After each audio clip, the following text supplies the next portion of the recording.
বন্ধুরা, আপনারা সবাই কেমন আছেন? আজকে আমাদের রেসিপি কাঁচা আম দিয়ে সোয়াবিনের চপ।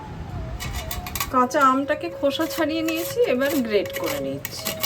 এদিকে মশলাটা আমাদের ড্রাই রোস্ট হয়ে গেছে, এবার ম্যাশ করে রাখা আলু দিচ্ছি।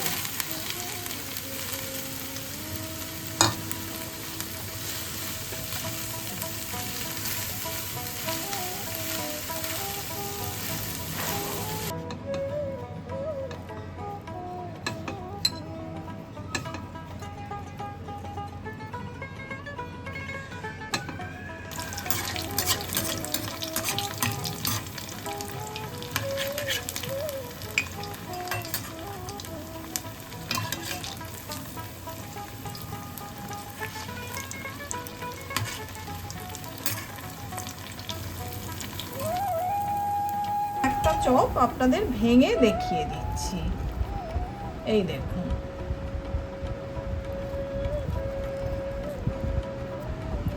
এদিকে আমরা একটা রোস্টেড মশলা করে নিচ্ছি। তাতে তেজপাতা, শুকনো লঙ্কা, হোল গরম মশলা, গোটা জিরে, গোটা ধনে আর মৌরি দিয়েছি। এছাড়াও কিছুটা গোলমরিচ দিয়ে দিলাম। শুকনো খোলায় মশলাগুলোকে হালকা করে আমরা ড্রাই রোস্ট করে নেব। যখনই দেখবেন সুন্দর একটা গন্ধ বেরিয়েছে, তখনই জানবেন যে মশলাটা হয়ে গেছে। আর সেই সঙ্গে সামান্য একটু রংটাও পরিবর্তিত হবে, যেহেতু আমরা এটা চপের মশলা করছি। এদিকে মশলাটা আমাদের ড্রাই রোস্ট হয়ে গেছে।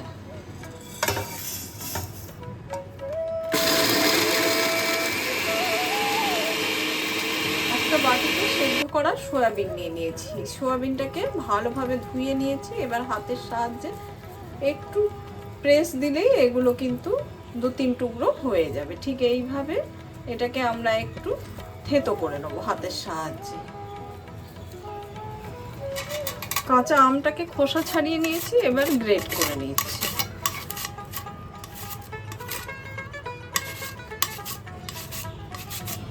প্যানেতে অল্প করে সর্ষের তেল ঢেলে নিলাম। এদিকে প্যানেতে সর্ষের তেলটা গরম হয়ে গেছে। এবার আমি কুচনো পেঁয়াজ দিয়ে দিলাম। পেঁয়াজটাকে এবার আমরা ভেজে নেব। এদিকে পেঁয়াজটা যেই কিছুটা ভাজা হয়ে আসবে, তখন আমরা কাঁচা লঙ্কা দিয়ে দেবো, ঝালটা স্বাদ মতো। এবার আমরা হামনদিস্তায় থেতো করে রাখা আদা আর রসুনটা দিয়ে দিলাম।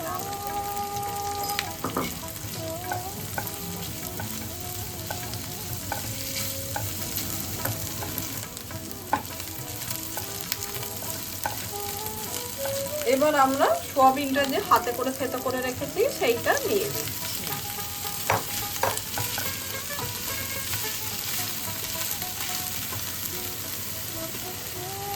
হলুদ আর কাশ্মীরি লঙ্কার গুঁড়ো দিয়ে দিলাম। এবার ম্যাশ করে রাখা আলু দিচ্ছি।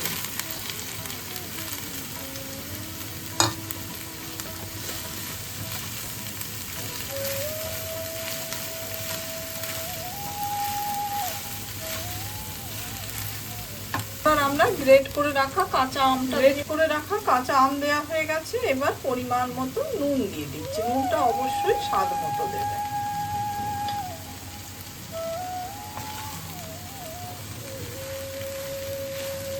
খুব ভালোভাবে কিন্তু কষাতে হবে।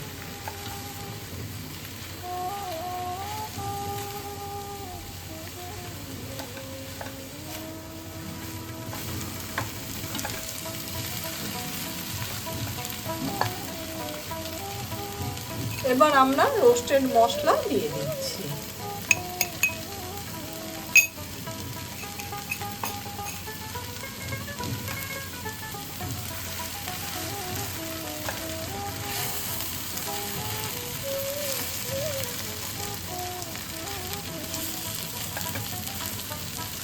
এদিকে পুরটা আমাদের পুরোপুরি রেডি হয়ে গেছে। বেশ কিছু চপ আমি হাতে করে গড়ে রেখে, এবার ব্রেড ক্রাম্বে এটাকে কোট করে নেব।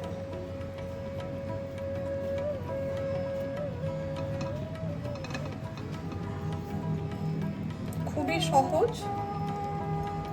ঠিক এইভাবে এক কোট আমরা করে নেব।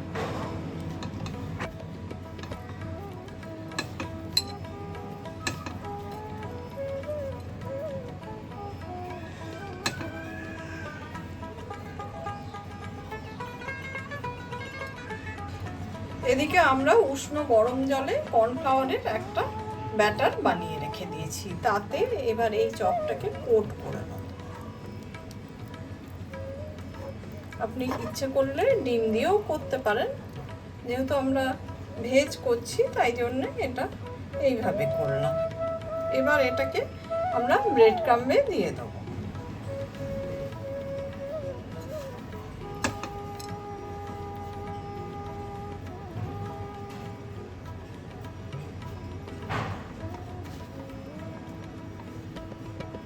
পুরোপুরি রেডি হয়ে গেল।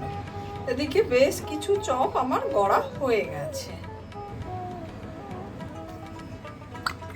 কড়াইতে সাদা তেল গরম বসিয়ে দিলাম।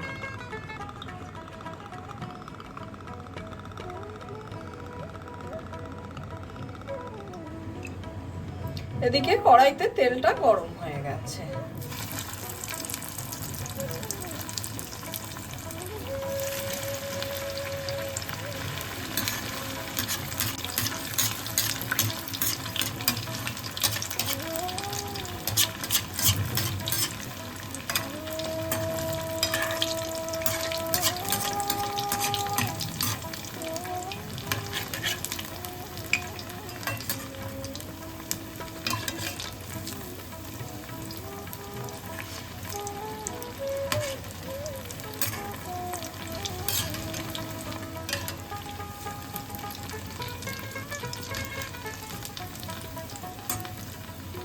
এপিট ওপিট উল্টে একটু কড়া করে ভাজতে হবে।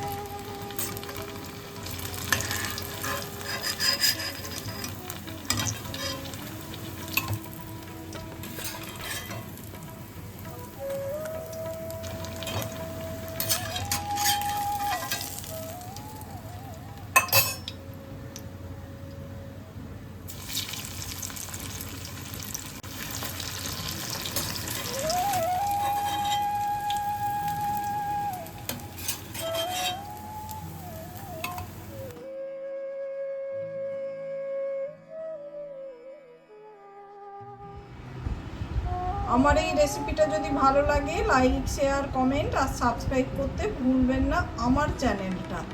আমি একটা চপ আপনাদের ভেঙে দেখিয়ে দিচ্ছি, এই দেখুন।